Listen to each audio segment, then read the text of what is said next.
Sean here with BaseMint Comics. It's Wednesday, August 12th, new comic book day. Season finale of X-Men 97 today. There's a lot to look forward to. It's not technically today. I think it would be Friday. You know how time works. But this is roundabout the 1-year anniversary of me throwing my ring into the YouTube channel Thunderdome. Sure. Yeah. It's, beautiful August day. So we're going to hit the trails. And then we'll be back here to talk about things that I loved from last week, things that we picked up from this week, and ramble about a year on YouTube. So let's hit the trails.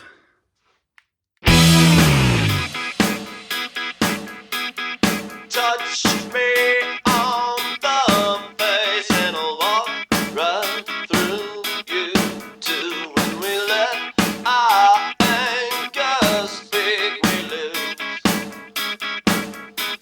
Now, day by day, you race to the end of me as to screaming. I couldn't survive, 'cause I need you. Well, I just want you to know I'm the same without you. I'll be the same without you here.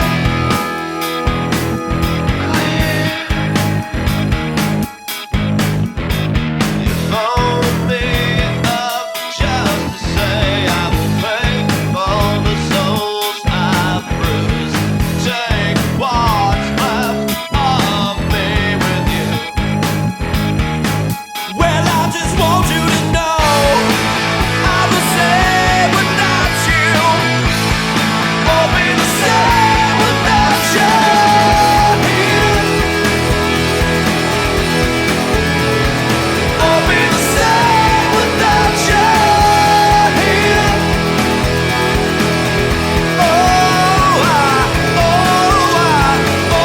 Why you tell me these white lies wrapped around your words? I still sing the same old song. I'll be the same without you, just like you fear. And she said to believe it. I'm glad that you're gone. You made it as easy as hanging up the phone. But before the after and back to the start, no one will love you like I do.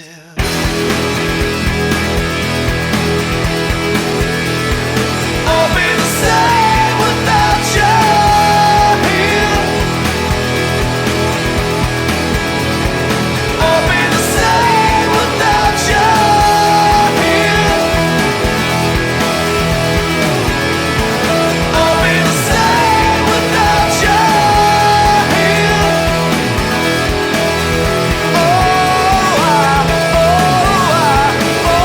Why you tell me these white lies wrapped around your words? I still sing the same old song. I'll be the same without you, just like you fear. I'll be the same without you here.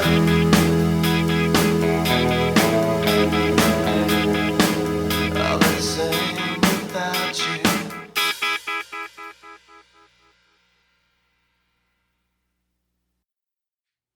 All right, so we are back. Books have been picked up. Ride was had. It was awesome. And the tea is made. And I chose the only BaseMint Comics logo mug in existence because I made it for myself. So, last week's books. It will come as no surprise to anyone and everyone that has been sticking with this channel for a year that Ryan North's Fantastic Four number 15 was my absolute favorite of last week. There was a lot of good stuff last week. I love this cover. I just think it's great. But this had a this was just really good. Like, this was one of those books where, like, my wife is not the only Fantastic Four. She's comics that she's read consist of the Cohen era X-Men. She read that.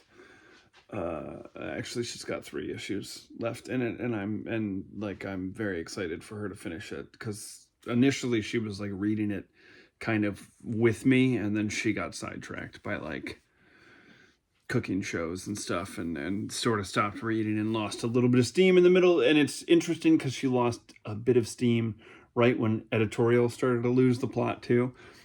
And obviously us as being in the game for a long time can kind of get over those things quicker, but she was like, this better stick the landing. And I felt particularly bad because I was like, when Hickman got the book, I was like, holy smokes, his Avengers run, incredible. His Fantastic Four, incredible. Secret Wars, incredible. Like, this will have a, and then he split midway through, and I was like, of course this would happen to my precious X-Men. Anyways, this has a fantastic time travel element to it, and just a wonderful sort of, I was chatting about it on Heroes and Videos, and, he mentioned, like, in his synopsis of it when we were talking about it, kind of mentioned the river song, Doctor Who of it all. And for me, it felt a little bit more like Clara, and in this household, we are Clara companion fans. Anyways, this book continues, like, Ryan North continues to knock it out of the park. This was a fantastic, this is what I want an anniversary issue to be. It is everything that I wanted an anniversary issue to be. And it was great, and you should be reading it. You should be. It's the world's greatest comic magazine. Deal with it. Iron Man, also a ton of fun. Carmen Carnero returned on artwork. I kind of chuckled about that because we're only 8 issues in. And I believe that in my discussion of that, I didn't necessarily imply that I believe that Carmen Carnero was a man, but it turns out that if I did, I was incorrect. And she does wonderful artwork, and I am thrilled that she is on this book, because it has been a blast. And it's weird, like, I can't tell. There's a couple books out there on the stands right now that the previous runs on the book were so sort of lackluster for me that I can't tell if I'm just like, holy smokes, this is great because of what came before it, or if because I genuinely think that it's going to stand the test of time. Ryan North's Fantastic Four, absolutely going to stand the test of time. I enjoyed what came before. I liked the dance. I think I was in, amongst my friend group, since, that's what I'm basing that off of, I believe I was in the minority when it came to enjoying Dan Slott's Fantastic Four run, but I liked it. The Iron Man run that happened before this, which was like a weird steampunk thing that I gave like 2 issues and then immediately dropped it, was so bad. And so I think I'm genuinely enjoying this because it's great, but I'm also sort of like trying to tamper my expectations with just like, or you're just thrilled that it's sort of back to basics Iron Man, which is, that's awesome. But this, we get Whiplash back, and there's some interesting Citizen V stuff going on. And, it's just been a really solid first 8 issues of that book. And I am happy to have, it feels like Fantastic Four's firing on all cylinders. Iron Man's firing on all cylinders. Captain America is doing exactly the same. This Hell's Angel thing.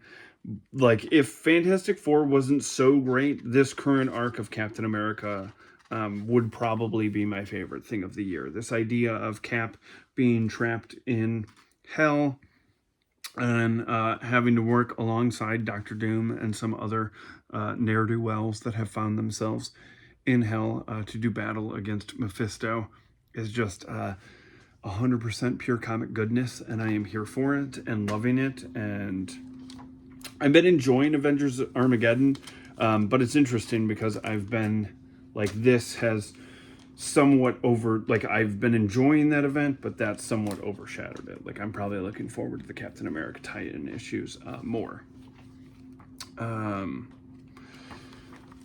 Amazing Spider-Man. I am thoroughly enjoying this countdown to 1,000. It's interesting, though, because I definitely feel like there is more that is going on with May's son than we've... Like, at first, I was like, oh, they're not going to do any type of fake-out with Cormac Crane. And now I have a feeling that there probably is something slightly more sinister going on in the background. But, you know, Joe Kelly writes a good Spider-Man. Ed McGuinness draws great Spider-Man. So I've got no complaints with Spider-Man. Uncanny X-Men. Still enjoying this title. I really like the kids. I like the New Mutants. I like the fact that they're now in New Mutant costumes. They've been a breath of fresh air. I don't necessarily enjoy what they're doing with Gambit, so that's been kind of a misstep for me. And it's weird. It's the flagship X-Men title, and it's weird for me to be more excited on a Wednesday when these books are coming out to read Fantastic Four, Iron Man, and Captain America before... Like, I'm looking at the books and I'm like, oh, my nostalgic heart and my entire comic book reading life tells me that if an X-Men book comes out, I should be reading that first. But these three titles have clawed their way to the top of my these four have been clawing the way to the top and taking that spot. So you know, hopefully we get over this Gambit stuff and this can slowly shuffle its way back up to the top. I read this What If last night, and I gotta say, as a person, this is What If Captain America was revived in 2099, and this hit a great chord in our current climate. And the thing that I really like, it was a solid Captain America message that needed to be said nowadays. And I loved, as a person who thoroughly enjoyed, I'd say probably the first 2 years of the 2099 line when I was a kid. It was really nice. Because some of the things that they've done recently with the 2099 thing has fallen super flat for me, because it's like they've wanted to create new characters within that universe. And it's like, no, man, if you're slapping that title on something, I want to see Ravage. I want to see Skullfire. You know what I mean? Like, I want to see those 90s characters in these books. And some of those have, like, not delivered on that promise. And this did. So, I enjoyed it. Queen in Black it's fun, but it's also like I don't know that much.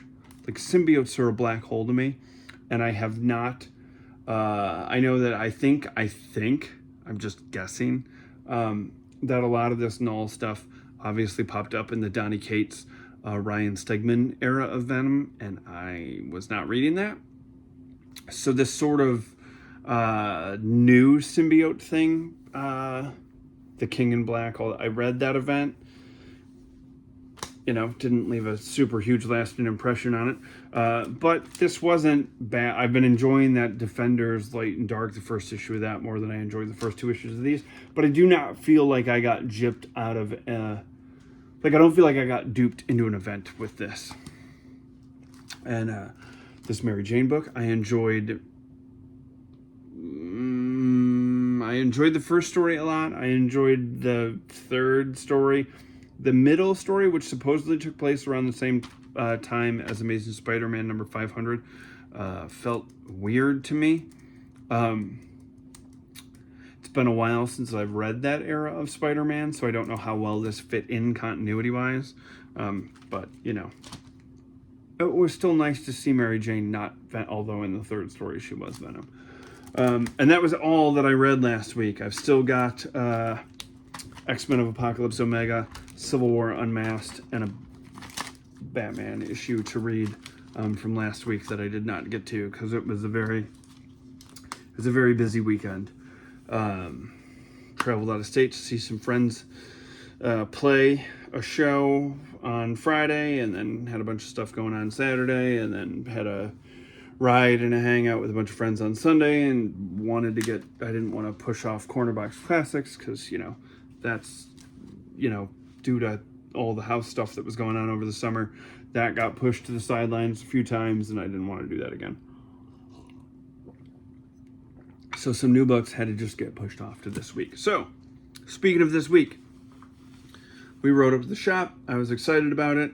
It was initially a light week for me, but then I sort of went ham on different things, and we're going to kick it off with, I have never read a Miles Morales Spider-Man book in my life.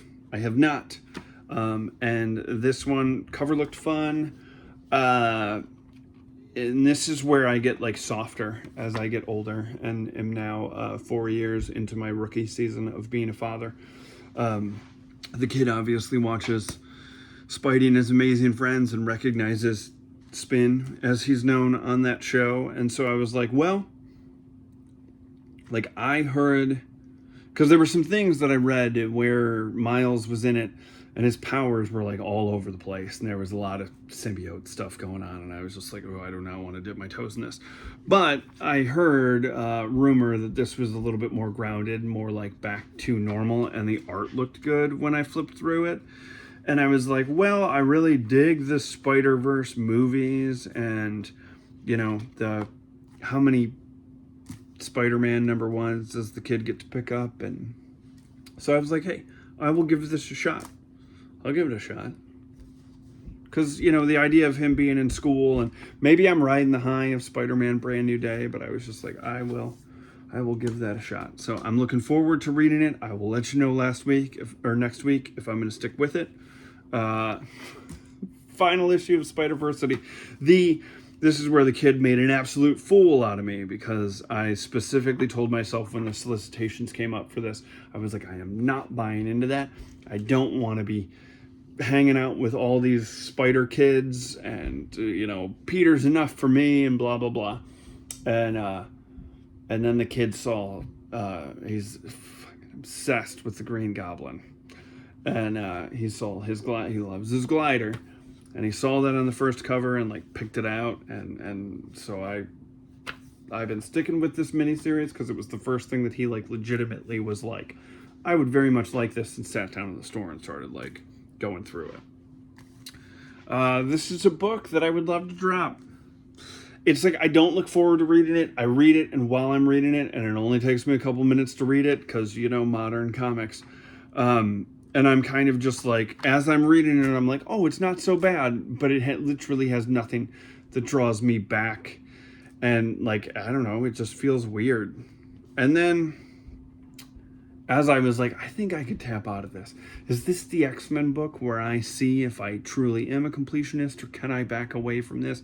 And then they hit me with a last page reveal of Wolverine, and I was like, well, I guess I want to see where this goes.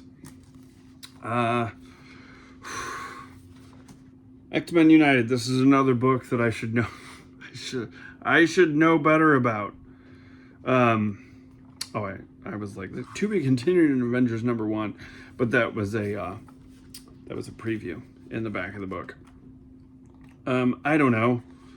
These have sort of. This title is just, like I said, it's Exceptional X-Men reworked, and that book wasn't that great. And comparing the kids that were introduced in Exceptional X-Men versus the kids that were introduced in Uncanny X-Men, I will take the Uncanny X-Men issue kids. They're way better. They're far more interesting. I don't know. I just, nothing with that book clicked for me.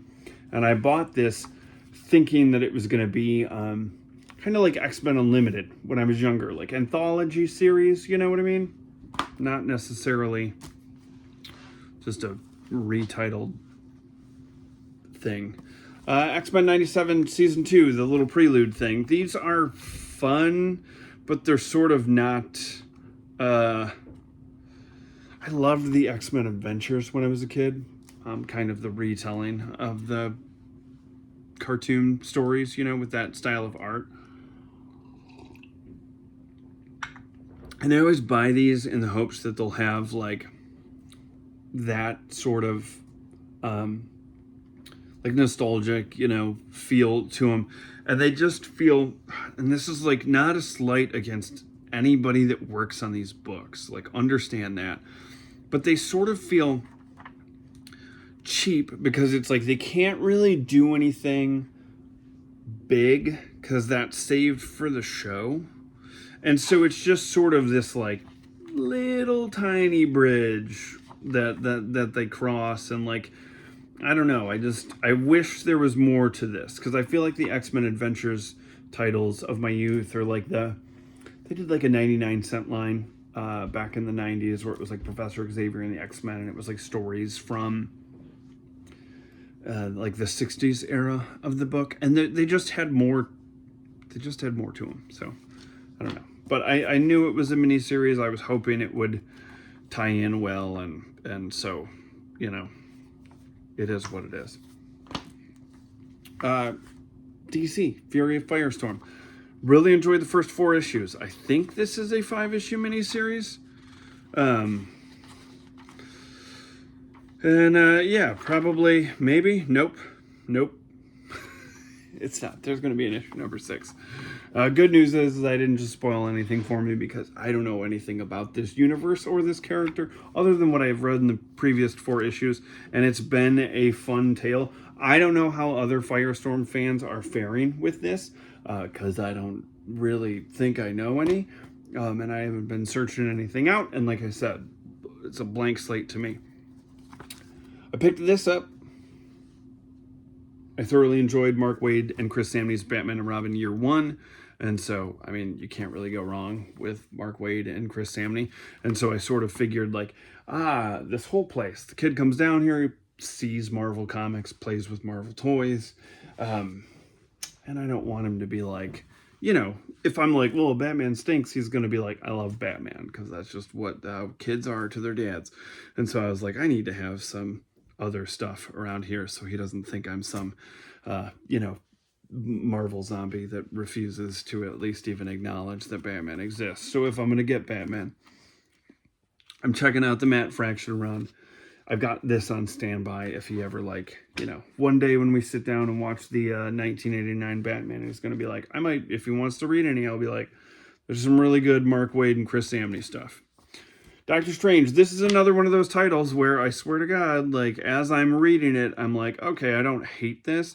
But then immediately I'm like, do I need to keep reading this? And then they put it in my pull box, and I am a sucker for emptying my pull box every week. And that is how I wound up with Venom 260. I signed up for the issues. It's weird. I know that there's like 3 types of people, I assume, that go into my store. There is the Wednesday guy that goes in there first thing and like looks at everything that says new this week and picks what he wants. There is a person there who is like filled out, just like written down, hey, these are the titles that I want, and that's great. But I am absolutely a fill out Marvel's previews every week and turn that in so that I can get the weird mini series, because like my shop isn't the biggest. It ain't the biggest shop in the area, and they're it's that thing where it's like you don't want to get stuck with a bunch of copies. So if I order something, so I had checked off that I was interested in getting the Venom issues that were part of I am absolutely drawing a blank on the Death Spiral thing. Yeah. That was it. Death Spiral. And so I was reading the Venom issues during that because it tied directly into Amazing Spider-Man. But this doesn't. And so I was like, ugh. But I was like, it's Queen in Black. I'm reading that title, and I picked up some other. This came out last week, and I heard good things about it. And I like, I've really been enjoying the Mortal Thor. And I know that these 2 issues are going to tie more into the Mortal Thor aspect of like everyone in the Marvel Universe believing that Asgard didn't happen and Beta Ray Bill being the only person that does.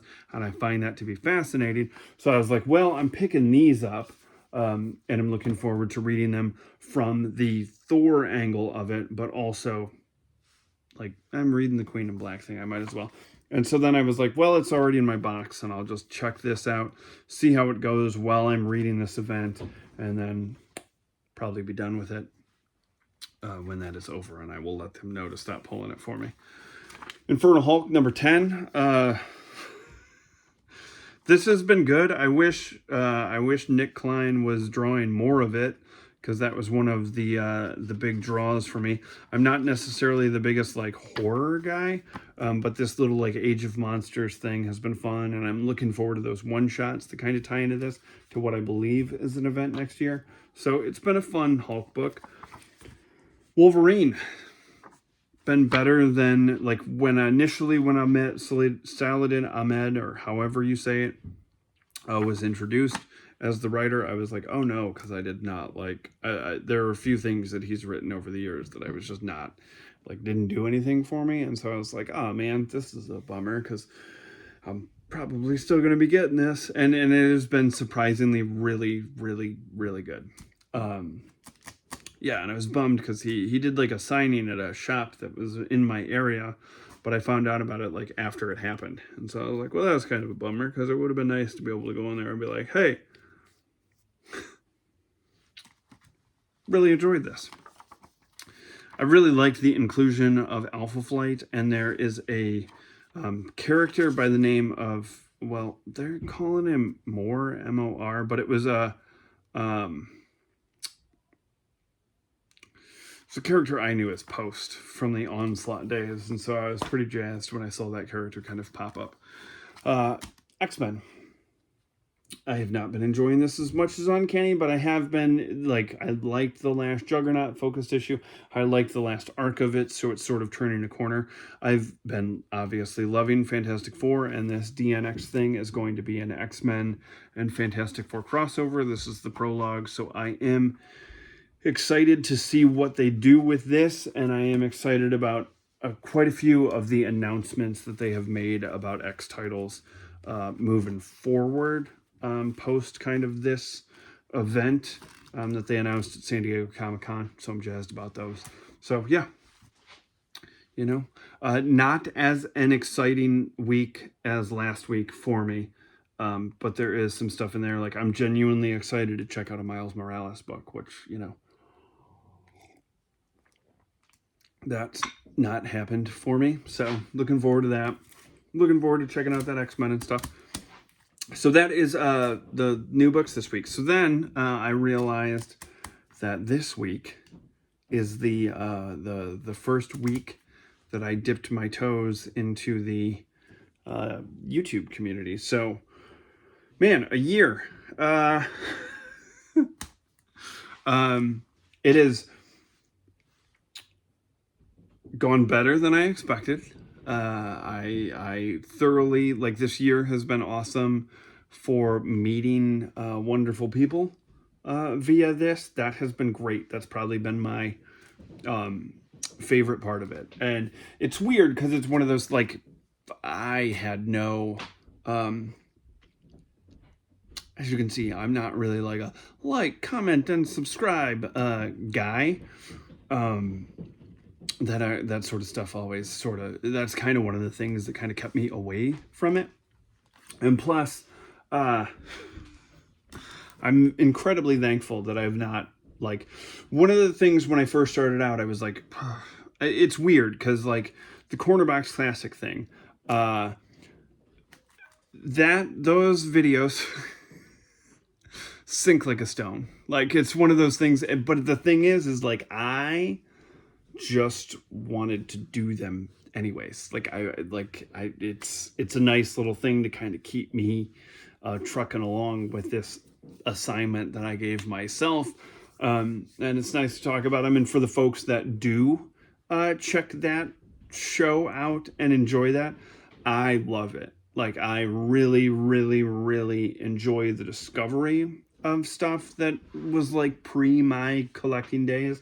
I love digging into the back issues in my collection as opposed to just like being a, you know, like, oh, I'm, you know, for the longest time, you're just like, oh, I go to, you know, dirt cons and small shows and big shows and shops in different cities, and I go through dollar bins and I'm making these runs.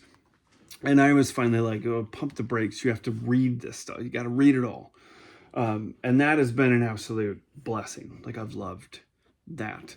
I laugh because I think, like, you know, anytime I see these, like, I've been doing this for like a year, this is what's been going on. It's like, I don't really, like, I appreciate everyone that watches. If nobody watched, I'd also, you know, I'd still be doing the exact same thing. I remember when I started, I was like, this is going to be a hard sell because I expected, complete honesty, I expected more people to be upset that I just read Marvel. Maybe it's because, like, amongst my, like, real life pals, it's always been like good-natured ribbing of like, oh, you know, but I really expected like I didn't expect I didn't expect anything to do what it's done, because I sort of expected people to be like, I don't, like, dude, it's just a Marvel shill.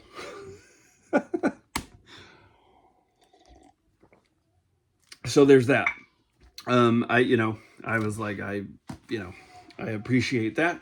Like I said, I dig, I appreciate anyone who's been, like, engaged and making this thing kind of, like, reciprocal in nature. You know, I appreciate the comments, and because all it was like, I wanted to talk about comic books because I love talking about comic books, and I'm passionate about this thing, and I'm passionate about talking about them.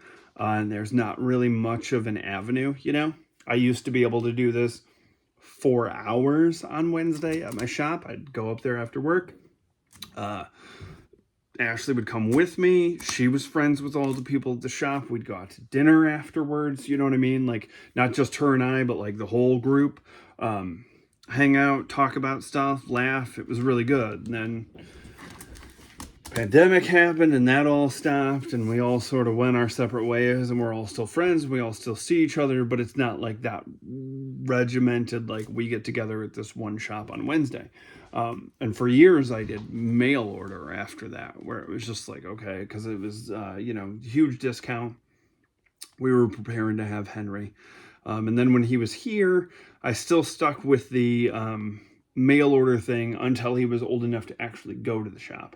And then my big thing was like, no, I want to go to a shop, you know. And that's when I was like, well, the shop that I used to go to was no longer a shop. And I was like, well, the shop that I go to now was a shop that I would occasionally, I'd pop into it a lot because it was in the area and, like, within driving distance of my parents and my best friend's parents. So obviously a shop where I've been familiar with everybody who works there and so on and so forth. But I wanted Henry to have a shop experience for as long as we could, because, like, the other night I took him up because we've got, like, a vintage toy store. I went there in one of the early videos, and we, I just wanted to take him to a toy store because those are few and far between, and the things that we have lost for the sake of progress is a bummer. And, like, for years it was like I was okay with it, because I had those experiences. But now being a dad with a kid and being like, oh, this kid he like never gets to walk through a Toys R Us, that fucking sucks. It sucks. And so when it came to comics, it was one of those things where it's like, no, he needs to have, like, I want him to have a shop experience. I like hanging out with him. It gives, the missus a little bit of time on Wednesdays when we're biking up there and doing whatever. So, I don't know. Anyways, the channel has been a nice little outlet, but I wanted to talk about the fact that there are going to be some things changing. He is about to start preschool in a couple weeks, and I look like I'm handling it perfectly. I am not. It scares the shit out of me. He has been home with the two of us his whole life, and we're about to send him out there, and I don't know, man. It makes me nervous. But it's got to be done. It happened a lot quicker than I thought it would. And so one of the days that he is going to school is Wednesday. And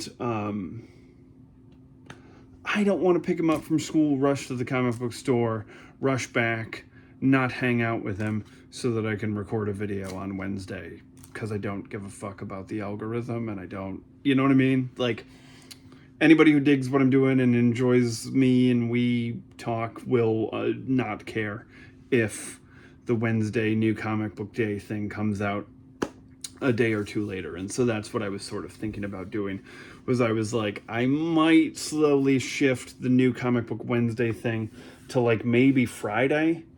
That'll actually give me a couple days to actually talk about the new comic books. Like, I'll have read a few, and so, you know, we'll still do the ride up there on Wednesday, and I'll film all that stuff and do that whole thing, but I just might not put it together and record this bit until Friday. And I might also knock out anything over the weekend and probably do Corner Box Classics on like Mondays or Tuesdays, or maybe that'll come out on, you know what I mean? I need to shift it, because I work, and like this all goes super fast.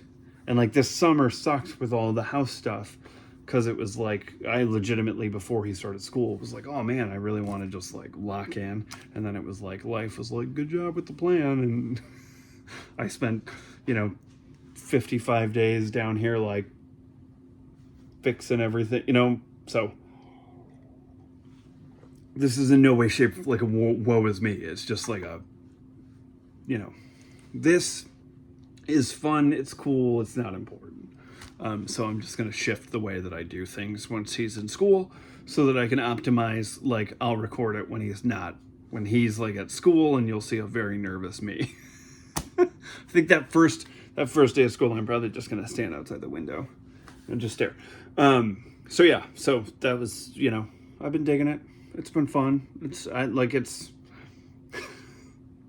It worked out, like I said, it worked out better than I thought it would, because I fully expected some blowback for like me just being like, I don't really read indies or these. Like, I expected a lot more anger, which is a testament to all of you, because I really genuinely did expect people to be like, fuck this guy.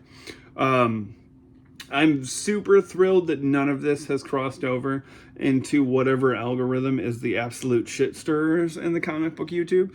I'm happy that I haven't caught the ire of any of that machine. That seems crazy to me, and I stay away from it, because I love this shit. I don't, as I was like setting everything up to like record, because it's my phone on a tripod. I laughed because one of the videos that popped up as I opened up the thing that was in my feed is like not a channel that I watch, but it was like a person raging about the fact that Marvel just, I guess, announced like a Star Wars crossover thing, and they seemed mad about it, and it just made me laugh, because I was just like, who cares? Don't buy it. And if you want, like, that, if you're like, oh man, Chewbacca teaming up with Wolverine sounds cool, which, I mean, there are two, they're over there. There are two Star Trek issues from the 90s that I absolutely love. And there's a novel over there that was the X-Men Star Trek, where it's fun. Sometimes it's fun. It's like those Godzilla things. Like, it's fun. It's not meant to be taken seriously. So I just thought it was funny that it was like, anyways, I'm just glad I have not found my way into that thing. Yeah, so far, so good. Everything's been positive. It's the only thing that I think's been negative.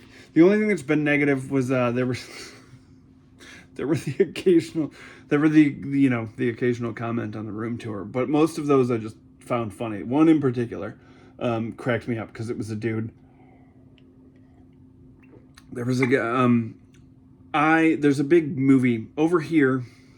Over there is our like movie room, where we have all our movies, and we have the whole thing is decorated with like posters and screenshots from stills from movies, or 8x10s, or I can't think of the exact term for the things that we have in frames, but outside of that, kind of leading into that portion of it, I have a big giant movie poster. And in the summer, right now, I'm looking at an X-Men Days of Future Past poster because that's my all-time favorite comic book movie. And that is mostly my all-time favorite comic book movie because of the day. The day that we saw that, where we saw it, what was going on, the day that I had with my wife watching that, all filters that perception of that film for me. Still a great film, but just understand that that particular day, like top 5 days in my whole life. We were on vacation with her family. It was the day that we were leaving. We were leaving before everybody else. I had booked the tickets to see it. I was very excited to see this film in live action, super jazzed about it. We pulled up to the theater, and the theater looked like a theater out of 1989. Like, it was just perfect. There weren't stadium seating. It was just an old school movie theater. I bought a shit ton of snacks because I was so excited about just this, like, weird experience. We were the only people in the theater because, like, everybody else is down there to, like, be at the beach. But I was like, we gotta go see this movie. And then directly after it, we drove home, and we just had this great, like, just the two of us in the car, like, long drive home. And it was just a great day. And she loved the movie. I loved the movie. And so in the summertime, I have this because that movie reminds me of the summer. In the wintertime, I have a Dark Phoenix poster in that frame. Now, I will tell you this. I enjoyed that movie. And I enjoyed that movie because I just did, man. Again, it was filtered through, like, we saw it. There's a theater in our area that is this, like, old school one movie, like, house. And we saw it there, and my best friend, he was coming into town for the weekend. And so that night he was there. And it was just like a good experience. And I knew that that movie was not going to be great.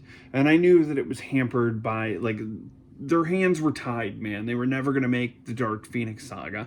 And the ending that they did have planned, which would have been a big space battle, got scrapped because it was too similar to Captain Marvel. And I knew they were screwed. I knew.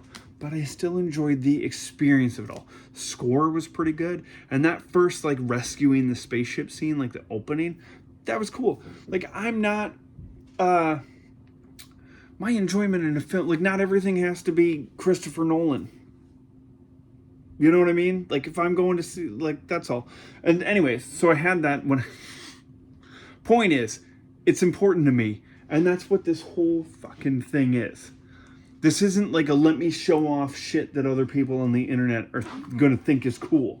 None of that is this. If you think it's cool, that's awesome. That means that we're compatible as pals. If we were to meet in real life and go grab a coffee or a beer, we would be able to be like, oh man, isn't Onslaught cool, right? Okay?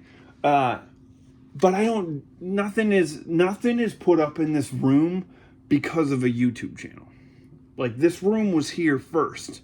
This room has been here for years. All of it, right? And so that fucking poster, that was up there for years. Because I was like, man, this was a great night. And so when I did the room tour, I think in the video, I haven't watched it. I think in the video I explained, like, I know this movie is divisive, but I enjoyed it. And then somebody in the comment section was like, how badly do people fucking laugh at you when they come into your house and see a fucking Dark Phoenix poster? And I just, like, I got that comment and I was like, me and my wife laughed about it. Because I was like, we don't have anyone in our life who would come into our home and, like, what kind of a fucking sad sack dude do you have to be? That, like, your friends would come in and bust your balls about something in your home. That's just not the type of people that we hang out with. So I actually kind of felt like I felt bad. Like, I was just like, nobody comes into my house. And, like, pretty much everybody comes into this house, takes one look at this room, and is like, that's pretty fucking cool. Sean's really into this thing. Even if they don't like it. Like, I've got tons of friends who are like, this is crazy, dude. But they all appreciate what it means to me because they give a rip about me.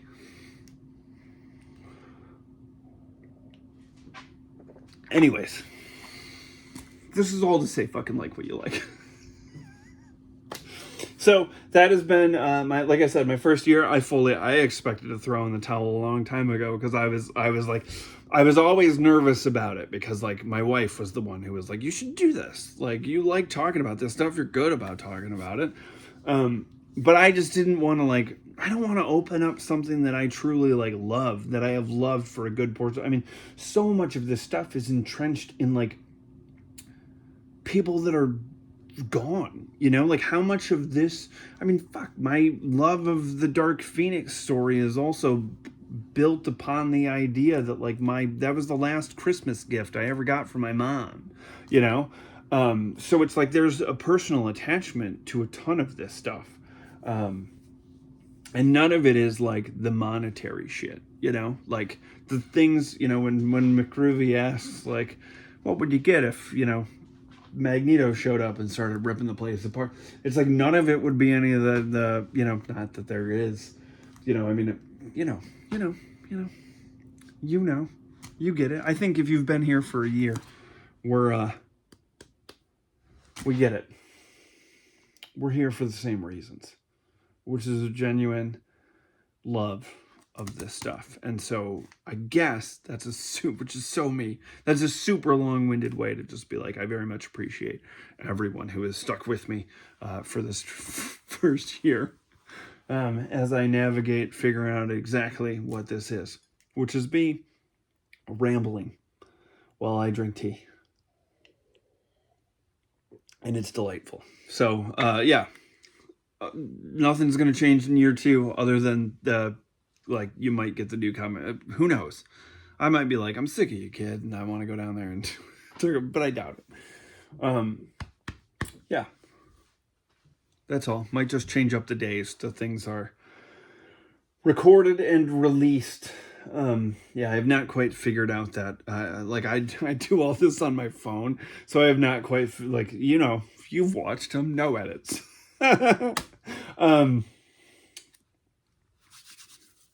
So thanks for sticking with me for this long and allowing me to ramble on. And I apologize if you're probably gonna hear the same story over and over again, because some of these things I'm I gotta keep saying why it's important to me. So this weekend should be a Cornerbox Classics. I am toying with the idea of doing another room tour because everything is finally set back up. But who knows? I will get there eventually. I got to go through here and dust everything, which is you'd think I would hate it, but I love it. So probably a Cornerbox Classics, but also my shop is, this weekend is their 40th anniversary, and every year they do this big thing called Celebration. They wear fun costumes. There's tents and cake and sales. So I'm going to pedal up there with the kid, and we're going to pick up. This is where we always stock up on the Halloween books that we put in the spinner rack to pass out on Halloween. So this was always my yearly oh man, I get, because you can basically fill up a short box or a long box for dirt cheap, and I appreciate that because it's I like passing out comics to the kids, and you'll get that video in 2 months. So anyways, that's a very long rambling way for me to just be hey, I really dig the little corner of the comic book community that we have created here. And I appreciate being a part of it. And I dig I truly do appreciate anyone who genuinely enjoys my weirdness. And I mean that from the bottom of my heart. Yeah, all right. So that's New Comic Book Wednesday. I'm going to read these books. I'm going to watch X-Men 97. I got a major spoiler.